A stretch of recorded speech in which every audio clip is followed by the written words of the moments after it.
Hello everyone and welcome to a quick Trello tutorial. In today's video I want to show you how to copy a Trello board. This is actually quite simple. First of all, I open Trello and here I find all my workspaces.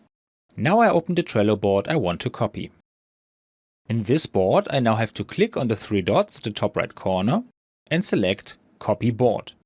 Here I have to enter a new name for the board and specify in which workspace this board should be located. Here I use the same workspace in which I find the original board. In the last step I can specify if cards and template cards should be copied too. This is usually the correct setting.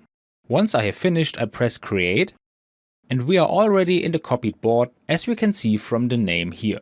And even if we go back to the overview, we can now see the copied board here. And that's all you need to know. I hope you enjoyed the video and I will see you again in the next tutorial. Until then, your tutorial guy. Bye.